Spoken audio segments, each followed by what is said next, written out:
সমস্ত প্রশংসা, সমস্ত গুণগান, তাসবিহ, তাহলিল সেই মহান প্রভু আল্লাহ সুবহানাহু ওয়া তাআলার জন্য, যে মহান রব্বুল আলামিন আমাদেরকে দীর্ঘ একটি সপ্তাহ পর দুনিয়াবী সমস্ত কাজকর্ম থেকে মুক্ত করে সেই মহান আল্লাহ সুবহানাহু ওয়া তাআলার ডাকে সাড়া দিয়ে দুনিয়ার সমস্ত কাজকর্ম থেকে মুক্ত থেকে এই পবিত্র জুমার মসজিদে আসার, বসার, কিছু কথা শ্রবণ করার এবং বলার তৌফিক যে মহান রব্বুল আলামিন আমাদেরকে দিয়েছেন, সেই মহান রব্বুল আলামিনের দরবারে সকলেই অন্তরের স্থল থেকে শুকরিয়া জ্ঞাপন করি। সকলেই বলি আলহামদুলিল্লাহ। এবং লাখ কোটি দরুদ ও সালাম বর্ষিত হতে থাকুক আখিরি জামানার নবীর উপর, যাকে আল্লাহ সুবহানাহু ওয়া তাআলা আমাদের জন্য রাহমাতুল লিল আলামিন করে পৃথিবীতে প্রেরণ করেছেন। সর্বকালের সর্বযুগের মহামানব নবীকুলের সর্বশ্রেষ্ঠ নবীর উপরে সংক্ষিপ্ত দরুদ পেশ করি। সকলেই বলি সাল্লাল্লাহু আলাইহি ওয়াসাল্লাম। তো সম্মানিত হাজিরিন, আমি আপনাদের সামনে গত জুমায় সুনান আবু দাউদ থেকে ছোট্ট এক টুকরা হাদিস তেলাওয়াত করেছিলাম। সেই হাদিসের আলোকে বক্তব্যের বিষয় ছিল জাবির বিন সুলাইম রাদিয়াল্লাহু তাআলা আনহুর সাথে আল্লাহ রাসূল সাল্লাল্লাহু আলাইহি ওয়াসাল্লামের প্রথম যেদিন সাক্ষাৎ হয়েছিল, সেই সাক্ষাতে আল্লাহ রাসূল সাল্লাল্লাহু আলাইহি ওয়াসাল্লাম জাবির বিন সুলাইম রাদিয়াল্লাহু তাআলা আনহুকে কিছু উপদেশ দিয়েছিলেন। সেই উপদেশকে সামনে রেখে গত জুমায় একটি উপদেশ নিয়ে আলোচনা করেছিলাম। আমি সংক্ষিপ্তভাবে সেই কথাগুলো স্মরণ করিয়ে দিয়ে আজকে আরেকটি উপদেশে আমি ফিরে যাব। তো জাবির রাদিয়াল্লাহু তাআলা আনহুর সাথে আল্লাহ রাসূল সাল্লাল্লাহু আলাইহি ওয়াসাল্লামের প্রথম সালাম বিনিময়ের মাধ্যমে কথা শুরু হয়। জাবির বিন সুলাইম রাদিয়াল্লাহু তাআলা আনহু তিনি সালাম দিয়েছিলেন এমন যে আলাইকা সালাম বলে, তার যার সালামের পদ্ধতিটা ছিল ভুল, সময়টা ছিল ভুল। আল্লাহ রাসূল সাল্লাল্লাহু আলাইহি ওয়াসাল্লাম জাবির রাদিয়াল্লাহু তাআলা আনহুকে শুধরে দিয়েছিলেন। আল্লাহ রাসূল সাল্লাল্লাহু আলাইহি ওয়াসাল্লাম বলেছিলেন যে আলাইকাস সালামু ফা ইন্না আলাইকাস সালামু তাহিয়াতুল মাইয়িতি। হে জাবির, তুমি যে বাক্যগুলো দিয়ে সালাম প্রদান করলে, এই বাক্যগুলো দিয়ে সালাম প্রদান করা হয় মৃত্যুদেরকে, মৃত্যু ব্যক্তিদেরকে। সুতরাং তুমি ক্বালু আসসালামু আলাইকুম বলে সালাম প্রদান করো। তো এই নিয়ে কিছু কথা বলেছিলাম এবং প্রথম যে নসিহত আল্লাহ রাসূল সাল্লাল্লাহু আলাইহি সাল্লাম করেছিলেন, জাবির রাদিয়াল্লাহু তাআলা আনহু ইসলাম গ্রহণ করার পরে প্রথম যে নসিহত আল্লাহ রাব্বুল নবী সাল্লাল্লাহু আলাইহি সাল্লাম করেছিলেন সেটি ছিল লা তাসুববান্না আহাদান, তুমি কাউকে গালি দিও না, তোমার কথা বা তোমার মুখ দিয়ে কাউকে কষ্ট দিও না। তো এই বিষয়ে গত জুমায় আলোচনা করেছি। আজকে দ্বিতীয় যে নসিহত আল্লাহ নবী সাল্লাল্লাহু আলাইহি সাল্লাম জাবির রাদিয়াল্লাহু তাআলা আনহুকে করেছিলেন সেটি হলো ওয়ালা তাহকিরান্না মিনাল মা'রুফি শাইয়ান, ওয়ালা তাহকিরান্না, তুমি ছোট মনে করো না, মিনাল মা'রুফি শাইয়ান, সৎ কাজকে, সেই সৎ কাজ যত ছোটই হোক না কেন, যত ক্ষুদ্র হোক না কেন, তুমি সৎ কাজকে, আমলে সালেহকে, যে কাজে আল্লাহ সুবহানাহু ওয়া তাআলা সন্তুষ্ট হন, সেটা যত সাধারণই হোক না কেন, যত ক্ষুদ্র হোক না কেন, যত ছোট হোক না কেন, সেটা যদি আমলে সালেহ হয়, যেটা আল্লাহ এবং তার রাসূল সাল্লাল্লাহু আলাইহি ওয়াসাল্লাম বলেছেন, এমন যদি হয়, প্রমাণিত হয়, সেটা যত ক্ষুদ্র হোক, সেটার বিনিময় যত ছোট হোক না কেন, কোন ছোট কাজকে, সৎ আমলকে তুমি কি করবে না, তুমি তুচ্ছ মনে করবে না। এই বিষয়ে আল্লাহ নবী সাল্লাল্লাহু আলাইহি সাল্লাম নসিহত করেছিলেন জাবির রাদিয়াল্লাহু তাআলা আনহুকে। আমরা এখন এই বিষয়টিকে একটু বিস্তারিত দেখার চেষ্টা করব যে আসলে আমরা কি এই ছোট ছোট আমলগুলোকে তুচ্ছ মনে করতেছি কিনা, আমাদের দ্বারা এমন ছোট ছোট আমল আমরা ফেলে রেখে বড় আমলের দিকে ছুটছে কিনা। আমরা একটু উদাহরণ হিসেবে কয়েকটা আমলের আজকে আলোচনা করার চেষ্টা করব ইনশাআল্লাহ। ওমা তাওফিক ইল্লা বিল্লাহ। তো জাবির রাদিয়াল্লাহু তাআলা আল্লাহ রাসূল সাল্লাল্লাহু আলাইহি সাল্লামের নসিহত দ্বিতীয় যে উপদেশ, সেই উপদেশটা কি ছিল? ওয়ালা তাহকিরান্না মিনাল মা'রুফি শাইয়ান, হে জাবির, তুমি নেক কাজ যত সাধারণ হোক না কেন, যত ছোটই হোক না কেন, তুমি কি করবে না, তুমি তুচ্ছ মনে করবে না।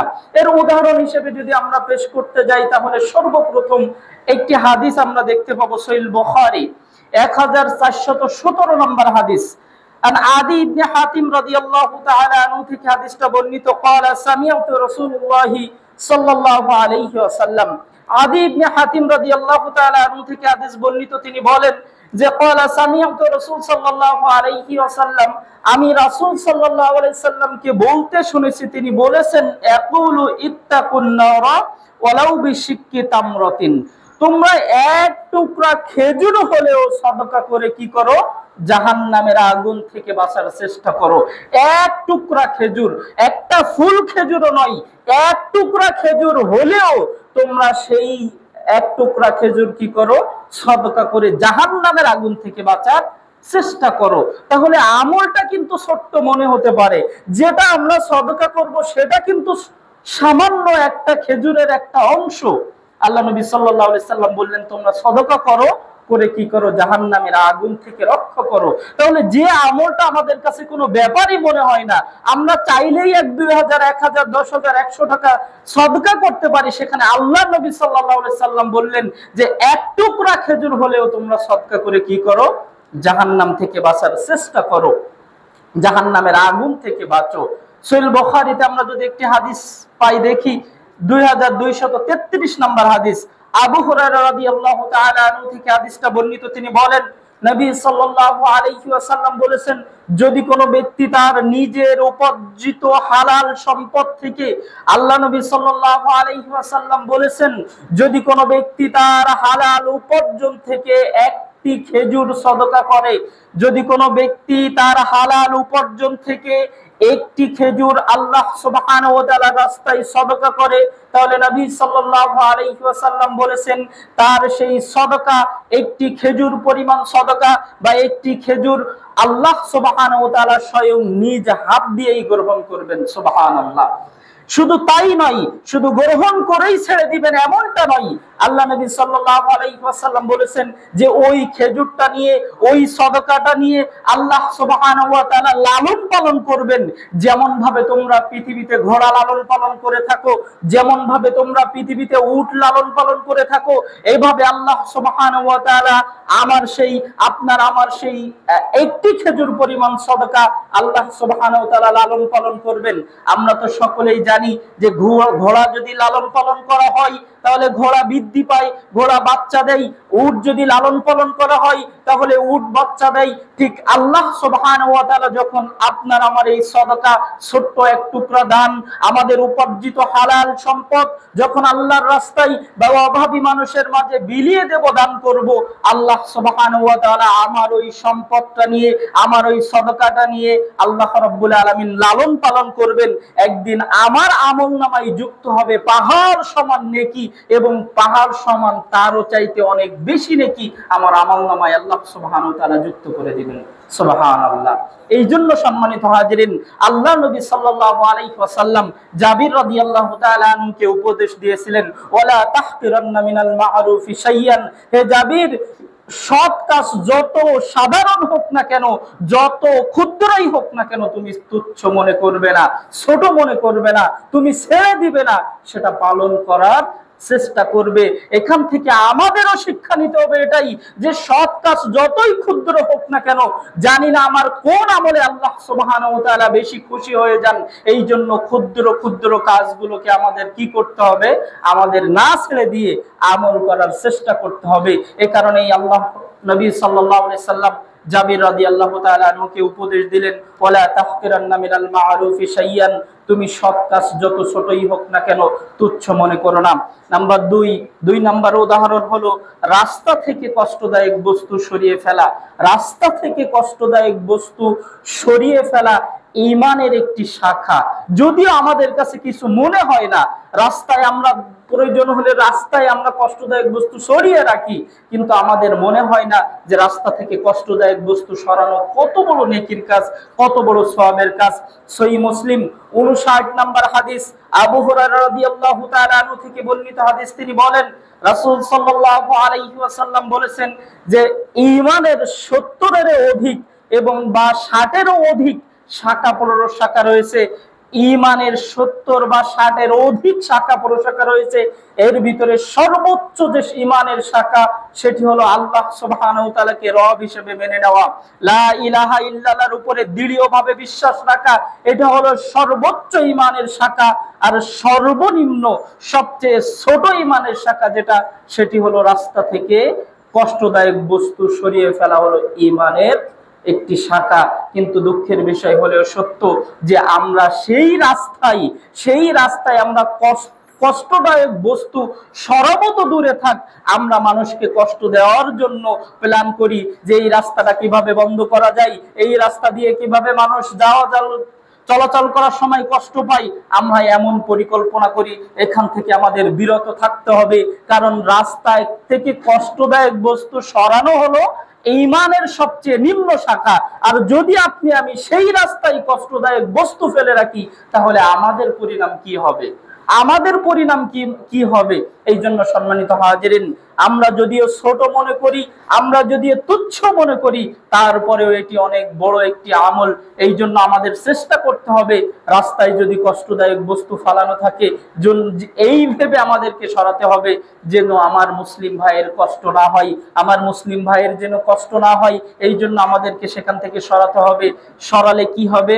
সহিহ বুখারী 2989 নম্বর হাদিস, আবু হুরায়রা রাদিয়াল্লাহু তাআলা আনহু থেকে হাদিসটা বর্ণিত। তিনি বলেন, নবী সাল্লাল্লাহু আলাইহি ওয়াসাল্লাম বলেছেন, যদি কোনো ব্যক্তি রাস্তা থেকে কষ্টদায়ক বস্তু সরিয়ে ফেলে, তাহলে তার এই কষ্টদায়ক বস্তুটা সরানোটা আল্লাহ সুবহানাহু ওয়া তাআলার দরবারে সদকা হিসেবে আমাদের আমলনামায় আল্লাহ সুবহানাহু ওয়া তাআলা নেকি যুক্ত করে দিবেন। এই জন্য সম্মানিত হাজিরিন, আমরা সদকা দান না করেও কিন্তু আমরা সদকার নেকি অর্জন করতে পারি। রাস্তায় যদি কোনো কষ্টদায়ক বস্তু থাকে, একটা ইট উঠে গেছে, একটা কাঁটাযুক্ত ডাল রয়েছে, বা কোনো কিছু যাই হোক, আমাদেরকে সেখান থেকে সরিয়ে দিতে হবে। যদি আমরা ঈমানের শাখাকে রক্ষা করতে চাই, যদি আমরা অর্থ সম্পদ ব্যয় না করেও সদকার নেকি আমরা অর্জন করতে চাই, তাহলে আমাদের রাস্তা থেকে কষ্টদায়ক বস্তু সরাতে হবে। অন্য একটি হাদিসে, সহিহ বুখারী 652 নম্বর হাদিস, এটিও আবু হুরায়রা রাদিয়াল্লাহু তাআলা আনহু থেকে বর্ণিত। তিনি বলেন যে নবী সাল্লাল্লাহু আলাইহি সাল্লাম বলেছেন, একদিন এক ব্যক্তি রাস্তা দিয়ে হাঁটছিলেন, তিনি দেখতে পেলেন যে রাস্তায় একটা কাঁটাযুক্ত ডাল ফালানো। ওই ব্যক্তি কি করলেন? ওই ডালটা নিয়ে রাস্তার পাশে সরিয়ে রাখলেন বা রাস্তা থেকে সরিয়ে দিলেন। আল্লাহ নবী সাল্লাল্লাহু আলাইহি সাল্লাম বললেন, এই আমলটার কারণে, এই ছোট্ট একটা আমলটার কারণে আল্লাহ সুবহানাহু ওয়া তাআলা ওই ব্যক্তির উপরে এত বেশি খুশি হলেন যে আল্লাহ সুবহানাহু ওয়া তাআলা তার জীবনের সমস্ত গুনাহ ক্ষমা করে দিলেন। সুবহানাল্লাহ। এই জন্য সম্মানিত হাজিরিন, জাবির রাদিয়াল্লাহু তাআলা আনহুকে আল্লাহ নবী উপদেশ দিয়েছিলেন, ওয়ালা তাহকিরান্না মিনাল মা'রুফি শাইয়ান, সৎ কাজ যত ছোটই হোক না কেন তুমি তুচ্ছ মনে করো না। সৎ কাজ যত ছোটই হোক, যত সাধারণ হোক না কেন, তুচ্ছ মনে করে ছেড়ে দেওয়া যাবে না। এখান থেকে হয়তো আমার এই আমলের কারণে আল্লাহ সুবহানাহু ওয়া তাআলা খুশি হয়ে যেতে পারেন, হয়তো আমার এই ছোট আমলের কারণে, হয়তো আমাকে কাল কিয়ামতের দিন এই ছোট্ট আমলটার কারণে আমাকে আল্লাহর সামনে দাঁড়িয়ে থাকতে হতে পারে যে এই ছোট্ট একটু আমলের কারণে আমি জান্নাতে যেতে পারছি না, আমাকে জাহান্নামে যাওয়া লাগছে। এই জন্য আমাদেরকে ছোট ছোট কাজগুলো, ছোট ছোট আমলগুলো আমাদেরকে সংরক্ষণ করার চেষ্টা করতে হবে। নাম্বার 3, আজকের 3 নাম্বার উদাহরণ হলো মানুষকে পানি পান করানো। মানুষকে পানি পান করানো সবচেয়ে বড় দান। মানুষকে পানি পান করানো হলো সবচেয়ে বড় সদকা, সবচেয়ে বড় দান হলো মানুষকে পানি পান করানো। আমরা যদি কয়েকটি হাদিস দেখি, সুনান আবু দাউদ 1681 নম্বর হাদিস, সাদ বিন উবাদা রাদিয়াল্লাহু তাআলা আনহু থেকে হাদিসটা বর্ণিত। তিনি বলেন যে যখন আমার আম্মা মারা যায়, তখন আমি আল্লাহর নবী সাল্লাল্লাহু আলাইহি সাল্লামকে যে প্রশ্ন করলাম, হে আল্লাহর নবী, যে আমার আম্মা তো পৃথিবী থেকে বিদায় নিয়ে চলে গেছে, তো আমার আম্মার জন্য আমি সবচেয়ে বড় সদকাটা কি হিসেবে করতে পারি যেটা আমার আম্মার আমলনামায় যে পৌঁছাবে? আল্লাহ নবী সাল্লাল্লাহু আলাইহি ওয়াসাল্লাম বললেন যে তুমি মানুষকে পানি পান করাও, মানুষকে পানি পান করাও, এটা হলো সবচেয়ে বড় সদকা, এটা হলো সবচেয়ে বড় সদকা। তো সাদ বিন উবাদা রাদিয়াল্লাহু তাআলা আনহু তার আম্মার নামে সেই সময় একটা কূপ খনন করে দিয়েছিলেন এবং মানুষেরা সেখান থেকে পানি পান করত। তাহলে মানুষদেরকে পানি পান করানো, সামান্য পানি, যেটা আমাদের সবার বাসায় রয়েছে, মানুষকে পানি পান করানোর সবচেয়ে বড় সাদাকা। সহিহ মুসলিম 2245 নম্বর হাদিস, আবু হুরায়রা রাদিয়াল্লাহু তাআলা আনহু থেকে বর্ণিত, তিনি বলেন নবী সাল্লাল্লাহু আলাইহি ওয়াসাল্লাম বলেছেন, একজন খারাপ মহিলা, একজন খারাপ নষ্ট মহিলা, যে মহিলা রাস্তা দিয়ে যাচ্ছিলেন, যার পাপের কোনো শেষ ছিল না, তিনি দেখলেন যে একটা কুকুর সে পানির পিপাসায় তার জিহ্বাটা বের হয়ে গেছে। জিহ্বা দিয়ে তার, যে কুকুর যেমন পিপাসিত হলে যেমন করে, এমন করছে ওই নষ্ট মহিলা, ওই মহিলা গুনাহগার পাপী মহিলা। সে কি করলো, কোন বর্ণনা এসছে যে তার শাড়িটা খুলে, শাড়িরে আঁচল দিয়ে কূপ থেকে পানি তুলে কুকুরকে খাওয়ালেন। আবার কোনটা এসছে যে তার চামড়ার মোজাটা খুলে কূপ থেকে পানি তুলে কুকুরকে খাওয়ালেন। এই কুকুরকে পানি খাওয়ানোর কারণে আল্লাহ নবী সাল্লাল্লাহু আলাইহি সাল্লাম বললেন, ওই মহিলার জীবনের সব গুনাহ আল্লাহ সুবহানাহু ওয়া তাআলা ক্ষমা করে দিলেন। সুবহানাল্লাহ। এই জন্য পানি খাওয়ানোর কত বড় নেকি। কিন্তু দুঃখের বিষয় হলেও সত্য, আমাদের প্রত্যেকটা বাড়িতে সাবমার্সিবল গাড়া, কিন্তু রাস্তার পাশের মানুষকে খাওয়ানোর জন্য আমাদের একটা যে কল বসিয়ে দেওয়া দরকার, এটা আমাদের কারণ মাথায় নেই। খালি আমরা দেখি যে আমরা যদি মানুষকে পানি পান করাই, তাহলে তো আমাদের 200 টাকা কারেন্ট বিল বেশি আসবে। তাহলে এই 200 টাকা তো আপনার জান্নাতে যাওয়ার টিকিটও হয়ে যেতে পারে। এই 200 টাকা দিয়ে আমি তো জান্নাতে যাওয়ার টিকিট ক্রয় করতে পারি। কিন্তু আমরা সেই বিষয় কারণ নেই যে আমরা মানুষকে একটু পানি খাওয়াবো, প্রতীককে একটু পানি খাওয়াবো। রাস্তায় একটা পাইপ টেনে একটা কল করে দিই না, যে আমার ট্যাঙ্কি থেকে মানুষ একটু পানি পান করুক, সেখান থেকে পশু পাখি পানি পান করুক। কিন্তু আমাদের এদিকে নেই, কারণ এটা তো স্বাভাবিক বিষয়। আমাদেরকে লক্ষ্য রাখতে হবে যেন এই সমস্ত আমলগুলো আমাদের থেকে ছুটে না যায়। এই কারণেই আল্লাহ নবী সাল্লাল্লাহু আলাইহি সাল্লাম জাবির রাদিয়াল্লাহু তাআলা আনহুকে বললেন, ওয়ালা তাহকিরান্না মিনাল মা'রুফি, সৎ কাজ, নেক কাজ যত ছোটই হোক না কেন তুমি তুচ্ছ মনে করো না। নাম্বার 4, আজকের 4 নাম্বার উদাহরণ হলো অপরের জন্য দোয়া করা। অপর মুসলিমের জন্য দোয়া করাও বড় একটা ইবাদত। কারণ আমি যখন অপরের জন্য, অপর মুসলিম ভাইয়ের জন্য দোয়া করব, তখন ফেরেশতা স্বয়ং আমার জন্য দোয়া করবেন। সুবহানাল্লাহ। আমাদের দোয়া কবুল নাও হতে পারে, কিন্তু আমি যখন অপর মুসলিম ভাইয়ের জন্য দোয়া করলাম, তখন ফেরেশতা আমার জন্য দোয়া করলো। হাদিস সহিহ মুসলিম 2732 নম্বর হাদিস, আবু দারদা রাদিয়াল্লাহু তাআলা আনহু থেকে বর্ণিত, তিনি বলেন যে রাসূল সাল্লাল্লাহু আলাইহি সাল্লাম বলেছেন, যদি কোনো ব্যক্তি অপর মুসলিমের জন্য দোয়া করে, অপর মুসলিম ভাইয়ের জন্য দোয়া করে, তখন ফেরেশতারা আল্লাহ সুবহানাহু ওয়া তাআলার কাছে দোয়া করেন যে এই যে ব্যক্তি দোয়া করছে, এই দোয়াটা যেন আল্লাহ সুবহানাহু ওয়া তাআলা কবুল করেন, এবং যে দোয়া করছে আল্লাহ সুবহানাহু ওয়া তাআলা যেন তাকেও সেটা পূর্ণ করে দেন। সুবহানাল্লাহ। এই জন্য আমাদের অপর মুসলিম ভাইয়ের জন্য দোয়া করতে হবে। মুসনাদে আহমদে একটি হাদিস এসেছে, ইবনে আব্বাস রাদিয়াল্লাহু তাআলা আনহু থেকে বর্ণিত, নবী সাল্লাল্লাহু আলাইহি সাল্লাম বলেছেন, যে ব্যক্তি তার মুসলিম ভাইয়ের জন্য দোয়া করে যে আল্লাহ আমার অমুক ভাইয়ের সুস্থতা দান করো, আল্লাহ আমার অমুক ভাই ঋণগ্রস্ত আছে, ঋণ মুক্ত করে দাও, আল্লাহ অমুক ভাইয়ের এই সমস্যা আছে, তার সমস্যা দূর করে দাও, তখন ফেরেশতারা বলে যে আল্লাহ, এই ব্যক্তি, যে ব্যক্তির জন্য যে দোয়া করছে, আল্লাহ তুমি তাকে, তারও থেকে, তার সম্পদ বা তার অসুস্থতা থেকে তাকেও হেফাজত করো, এবং তার দোয়াগুলো আল্লাহ তুমি কবুল করে নাও। সুবহানাল্লাহ। এই জন্য আমাদের দোয়া করতে হবে বেশি বেশি, সেটা আমার জন্য হোক, অন্যের জন্য হোক, দোয়া করতে হবে। এটি একটি বড় আমল বলা যায়, কারণ আমি দোয়া করব আমার মুসলিম ভাইয়ের জন্য, আর ফেরেশতা দোয়া করবে কার জন্য? আমার জন্য। এই জন্য ফেরেশতাদের দোয়া যদি আমরা নিতে চাই, ফেরেশতাদের পক্ষ থেকে আমাদের জন্য দোয়া আসুক আমরা যদি চাই, তাহলে কি করতে হবে? আমাদের দোয়ায় আমার মুসলিম ভাইকেও শরীক করতে হবে। আমি যখন দোয়া করব, আমার প্রতিবেশীকে অংশীদার করতে হবে। কিন্তু আমাদের লক্ষ্য তো এখন সেটা না। আমাদের দোয়ায় এমন থাকে যে আমার প্রতিবেশী এখন সুস্থ আছে, ও যেন সুস্থ না থাকে। আমাদের দোয়াগুলো এমন, কারণ আমাদের মনের ভিতরে সব হিংসা এমন একটা রোগ, যে রোগ আমাদের ঈমানকে ধ্বংস করে দিচ্ছে, আমাদের আমলকে ধ্বংস করে দিচ্ছে, আমাদেরকে জাহান্নামের দিকে নিয়ে যাচ্ছে। এই জন্য আমাদের হিংসা বিদ্বেষ ভুলে অপর মুসলিম ভাইয়ের আমার মুখ এবং হাত থেকে যেমন নিরাপদ থাকবে, ঠিক তেমনি ভাবে তার জন্য কি করতে হবে? আল্লাহর কাছে প্রার্থনা করতে হবে সেজন্য সৎ পথে ফিরে আসতে পারে, সেজন্য আমলে সালেহ করতে পারে। তাকে অসৎ কাজ থেকে তাকে বোঝাতে হবে, সহযোগিতা করতে হবে যে সে যেহেতু এই বিপদগ্রস্ত পথ থেকে ফিরে আসতে পারে। কিন্তু আমরা আনন্দ পাই যদি আমার মুসলিম ভাই বিপথে চলে যায়, সে যদি অন্যায় কাজ করে, তাহলে আমরা বাসায় বসে বসে আনন্দ পাই। এটা আমাদের আনন্দের বিষয় না।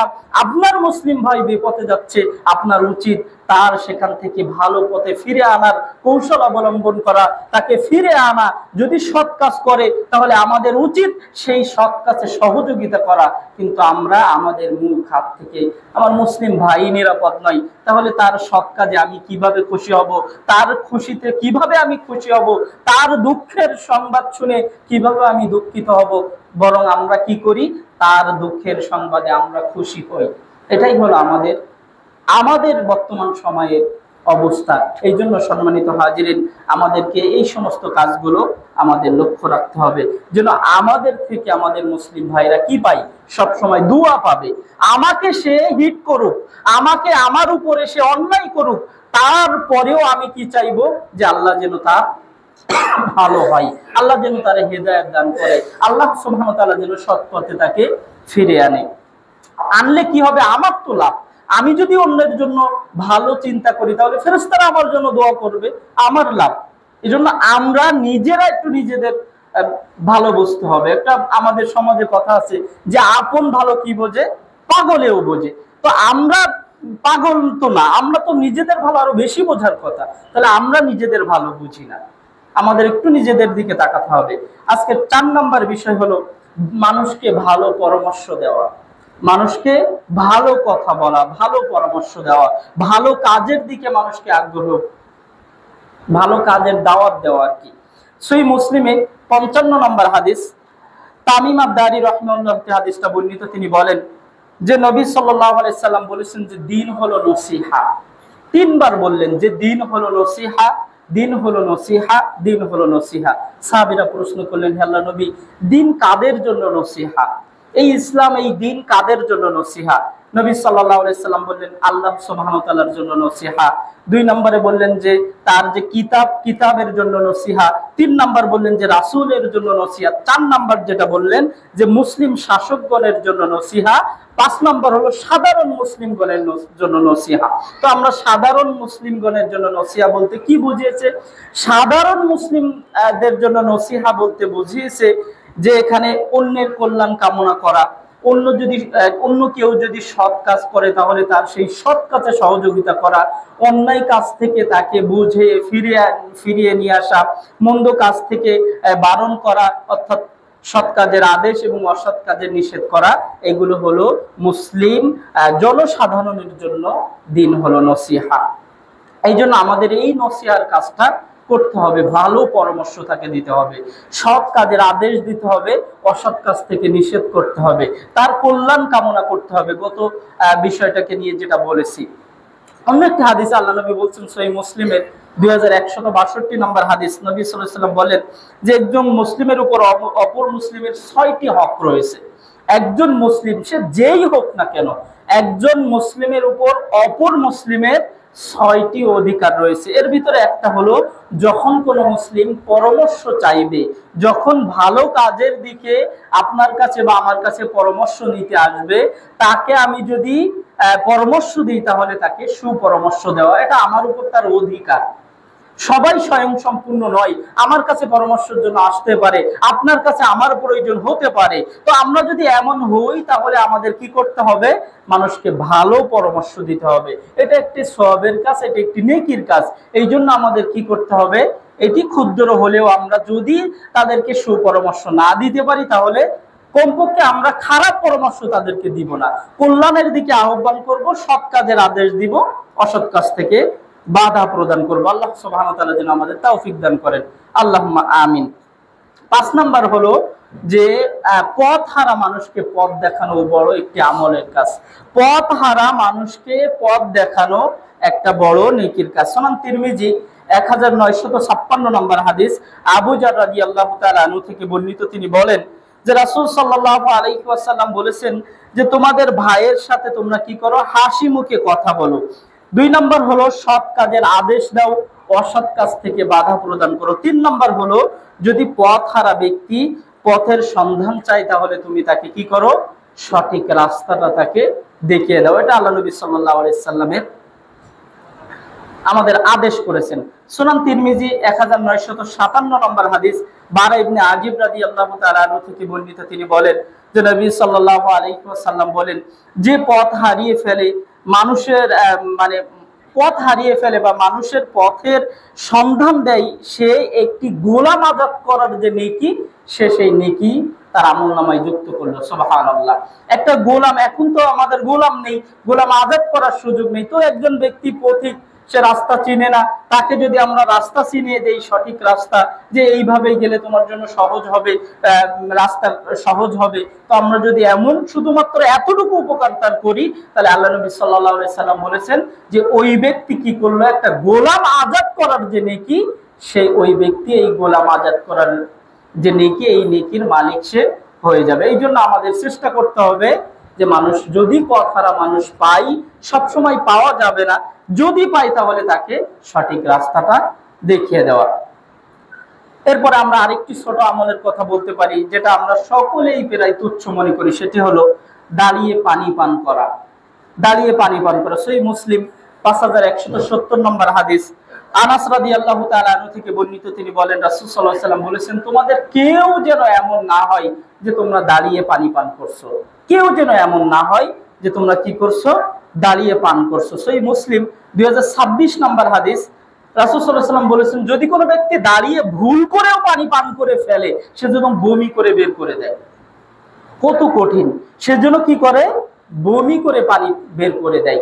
যদি দাঁড়ানোর বসে খাওয়ার ব্যবস্থা না থাকে সেক্ষেত্রে ভিন্ন কথা, কিন্তু যদি আমার টেবিলের উপর বোতল আছে, ধরে নিয়ে ডকডক করে 2 গ্লাস মেলে দিলাম, এটা সুন্নাহ বিরোধী, এখান থেকে আমাদের বিরত থাকতে হবে। কারণ আল্লাহ নবী বলেছেন যে যদি কেউ দাঁড়িয়ে পান করে ফেলে ভুলেও, সেজন্য বের করে দেয় বমি করে। এখানে গুরুত্ব দেওয়া হয়েছে যে আমাদের কি করতে হবে, সুন্নাহর আমল করতে হবে। সেটা কি, সেটি হলো আমাদের বসে পানি পান করতে হবে। বসে পানি পান করাটা হলো সুন্নাহ। আর 2 নম্বর হলো যে এই পানি বা অন্য কিছু খাওয়ার ক্ষেত্রে আমাদের খাওয়ার পূর্বে বিসমিল্লাহ বলতে হবে। সুনান আবু দাউদের 3767 নম্বর হাদিস আম্মা জান আয়েশা রাদিয়াল্লাহু তাআলা আনহা তিনি বলেছেন যে আল্লাহ রাসূল সাল্লাল্লাহু আলাইহি সাল্লাম বলেছেন, তোমাদের কোন ব্যক্তি যখন খাবে, কোনো কিছু পান করবে, তখন সে যেন কি বলে, আল্লাহর নাম স্মরণ করে, অর্থাৎ বিসমিল্লাহ বলে সে যেন খাওয়া শুরু করে। সুনান আবু দাউদের 3765 নম্বর হাদিসে জাবির ইবনে সামুরা রাদিয়াল্লাহু তাআলা আনহু থেকে বর্ণিত, তিনি বলেন, যদি কোনো ব্যক্তি খাওয়ার সময় এবং ঘরের দরজা বন্ধ করার সময়, মা বোনরা একটু লক্ষ্য করবেন, যদি কোনো ব্যক্তি ঘরের দরজা বন্ধ করার সময় এবং খাওয়ার সময় বিসমিল্লাহ না বলে, যদি কোনো ব্যক্তি ঘরের দরজা জানালা বন্ধ করার সময় এবং খাওয়ার সময় বিসমিল্লাহ না বলে, তখন শয়তান বলে তার সাঙ্গপাঙ্গদের, তার সাথীদেরকে শয়তানের হেড বলে যে তোমরা এই ঘরে প্রবেশ করো, এই ঘরে তোমাদের থাকার ব্যবস্থা রয়েছে। আর যদি কোনো ব্যক্তি খাওয়ার সময় বিসমিল্লাহ বলে না বলে, তাহলে শয়তানের সাঙ্গপাঙ্গদের বলে এই ঘরে প্রবেশ করো, এখানেই তোমাদের জন্য খাবার ব্যবস্থা রয়েছে। অর্থাৎ আমরা যদি বিসমিল্লাহ বলে না খাই, তাহলে আমরা কাকে সঙ্গী করে নিলাম, শয়তানকেও আমাদের খাওয়ারে সঙ্গী করে নিলাম। আমরা যদি ঘরের দরজা জানালা বন্ধ করার সময় বিসমিল্লাহ না বললাম, তাহলে ওই ঘরে সারা রাত্র শয়তান থাকবে আমার সাথে সারা রাত্র শয়তান আমার সাথে ঘুমাবে, আমার সাথে থাকবে, আমাকে অসা দেবে, আমাকে খারাপ কাজের সহযোগিতা করবে। এই জন্য সম্মানিত হাজিরিন, পান করার সময় আমাদেরকে কি বলতে হবে, বিসমিল্লাহ বলতে হবে, এবং বসে খেতে হবে বিসমিল্লাহ বলতে হবে। ঘরের ভিতরে প্রবেশের সময়ও আমাদের কি বলতে হবে, বিসমিল্লাহ বলে ঘরের দরজা বন্ধ করতে হবে, সালাম দিয়ে ঘরে প্রবেশ করতে হবে। যদি এই আমলগুলো আমাদের কাছে ছোট ছোট, কিন্তু আমরা এই আমলগুলো করলে আমরা এমনিভাবে নেকির দিক থেকে যেমন আমরা সুন্নাহ পালন করলাম, শয়তান থেকে দূরে রাখলাম, ঘরে বদনজর থেকে আমাদের ঘরগুলো হেফাজত থাকলো আমাদেরকে। এই জন্য ছোট ছোট আমলগুলো ছেড়ে দিলে হবে না। আরেকটি আমলের কথা বলেই সংক্ষিপ্ত আলোচনা এখানে ইতি টানার চেষ্টা করবো ইনশাল্লাহ, সেটি হলো সালাম প্রদান করা। আমরা হলাম কিরিপুর, আমরা মানুষকে সালাম দিতে চাই না। সহিহ মুসলিমের 54 নম্বর হাদিস আন আবি হুরায়রা রাদিয়াল্লাহু তাআলা আনহু থেকে বর্ণিত ক্বালা রাসূল সাল্লাল্লাহু আলাইহি সাল্লাম, রাসূল সাল্লাল্লাহু আলাইহি সাল্লাম বলেছেন, লা তাদখুলুল জান্নাতা হাত্তা তুমিনু। প্রকৃত ঈমানদার ছাড়া কেউ জান্নাতে প্রবেশ করতে পারবে না। একজন প্রকৃত ঈমানদার ছাড়া কেউ জান্নাতে প্রবেশ করতে পারবে না। ওয়ালা তুমিনু হাত্তা তাহাব্বু। একজন ব্যক্তি ততক্ষণ পর্যন্ত প্রকৃত ঈমানদার হতে পারবে না, একজন ব্যক্তি ততক্ষণ পর্যন্ত প্রকৃত মুমিন হতে পারবে না যতক্ষণ না তারা একে অপরের ভিতরে ভালোবাসার সম্পর্ক থাকবে। এক মুসলিম অপর মুসলিমের সাথে ভালোবাসার সম্পর্ক, সুন্দর সম্পর্ক থাকবে, ততক্ষণ পর্যন্ত তারা না থাকবে ততক্ষণ মুসলিম হতে পারবে না। আর যদি তারা একে অপরের সাথে সুসম্পর্ক বজায় রাখতে চাই, সেই পদ্ধতিটি কি? সেই পদ্ধতি হলো তোমরা একে অপরকে কি করবা? সালাম প্রদান করবা। একে অপরকে কি করবা? সালাম প্রদান করবা। তাহলে সালাম প্রদান করলে একে অপরের ভিতরে সুসম্পর্ক হবে, ভালোবাসা হবে। একে অপরের ভিতরে ভালোবাসা যখনই হবে তখনই আমি একজন প্রকৃত মুমিন, আর যখনই আমি একজন প্রকৃত মুমিন তখনই আমি কোথায় যাব? জান্নাতে। সুবহানাল্লাহ। তাহলে সালাম আমাদেরকে কোথায় নিয়ে যাচ্ছে? সালাম আমাদেরকে জান্নাতে নিয়ে যাচ্ছে। আর আমরা সেই সালাম দিতে কি করি? কৃপণতা বোধ করি। সুনান তিরমিজিতে অন্য একটি হাদিসে বলছেন, সুনান তিরমিজি 2485 নম্বর হাদিস, আব্দুল্লাহ ইবনে আমর রাদিয়াল্লাহু তাআলা আনহু থেকে বর্ণিত, নবী সাল্লাল্লাহু আলাইহি সাল্লাম বলেন, তোমরা আল্লাহ সুবহানাহু ওয়া তাআলার ইবাদত করো। এক নম্বর আল্লাহ নবী সাল্লাল্লাহু আলাইহি ওয়াসাল্লাম বললেন যে তোমরা আল্লাহর ইবাদত করো, সালামের প্রসার ঘটাও এবং অন্যদেরকে খাওয়াও, তাহলে তোমরা নিরাপদে জান্নাতে চলে যাবে। সুবহানাল্লাহ। তিনটা কাজ এই হাদিসের ভিতরে, তিনটা কাজের কথা আল্লাহ নবী বললেন যে তোমরা আল্লাহর ইবাদত করো এবং কি করো? সালামের প্রসার ঘটাও এবং মানুষদেরকে কি করো? মানুষদেরকে খাদ্য খাওয়াও। এই তিনটা কাজ যদি তোমরা করতে পারো তাহলে কি করবা? তোমরা নিরাপদে জান্নাতে চলে যেতে পারবা। এই জন্য আমাদের চেষ্টা করতে হবে যে আমাদের সালামের প্রসার ঘটানো।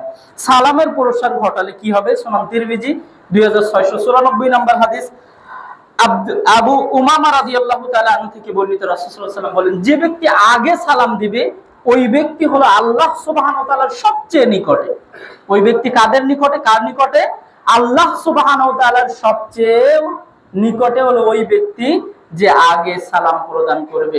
এই জন্য আমাদের কি করতে হবে? বেশি বেশি সালাম দিতে হবে।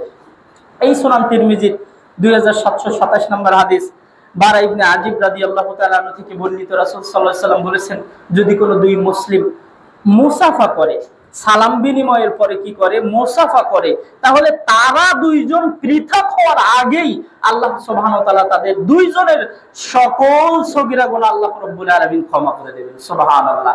আমাদের ক্ষমা চাওয়ার দরকার নেই, আমরা শুধু মুসাফা করলাম, আমরা দুইজন পৃথক হওয়ার আগেই আল্লাহ রাব্বুল আলামিন আমাদের জীবনের সকল সগীরা গুনাহ আল্লাহ রাব্বুল আলামিন ক্ষমা করে দিলেন। এই জন্য সম্মানিত হাজিরিন, আমি এই কয়েকটা ছোট ছোট আমল যদি এইভাবে বলা শুরু করি, অনেক বলা যাবে, অনেক শেষ হবে না, যেগুলো আমরা তুচ্ছ মনে করি। আমরা মনে করি শুধু ফরজ সালাত আদায় করতে হবে, যাকাত তো আমার উপরে ফরজ নেই, দরকার নেই, রমজান মাসের একটা মাস সিয়াম পালন করব, হজও আমার সম্পদ নেই, দরকার নেই, বাস আমাদের ইবাদত শেষ। না, আমাদের গোটা জীবনটাই হলো ইবাদত। আমাদের গোটা জীবনটাই ইবাদত। সকালে ঘুমাতে যাব তাও আমার জন্য ইবাদত, ঘুম থেকে উঠবো সেটাও ইবাদত, সারা দিন আমার পরিবারের সদস্যদের জন্য আমি কষ্ট করব, পরিশ্রম করব, এটাও আমার জন্য ইবাদত। যদি সেটা দুইটা সত্যের আলোকে হয়, যদি সেটা আল্লাহ এবং তার রাসূলের দেখানো রীতির উপরে হয়, যদি আল্লাহ এবং তার রাসূলের পথ ও পদ্ধতির উপরে হয়, আল্লাহর সন্তুষ্টির জন্য যদি হয়, তাহলে আমার গোটা জীবনটাই ইবাদত। কারণ আমাদের জীবন কিসের জন্য? কুলিন্না সলাতি ওয়া নুসুকি ওয়া মাহইয়ায়া ওয়া মামাতি লিল্লাহি রাব্বিল আলামিন। আমার জীবন, আমার মরণ, আমার বেঁচে থাকা, আমার নিঃশ্বাস নেওয়া, আমার নিঃশ্বাস ত্যাগ করা, সব লিল্লাহি রাব্বিল আলামিন, আল্লাহর জন্য। তাহলে সব কিছু যদি আল্লাহর জন্য হয়, তাহলে আমি যে ঘুষটা সুদটা খাচ্ছি এটা কার জন্য? আল্লাহর জন্য। আল্লাহ কি গ্রহণ করবেন? আমি যে অন্যের ক্ষতি করছি এটা আল্লাহর জন্য, আল্লাহ কি গ্রহণ করবেন? আমি যে সালাতে আসতেছি না এটা কার জন্য? আল্লাহর জন্য, আল্লাহ কি গ্রহণ করবেন? না, আল্লাহ এটা কি করবেন না? গ্রহণ করবেন না।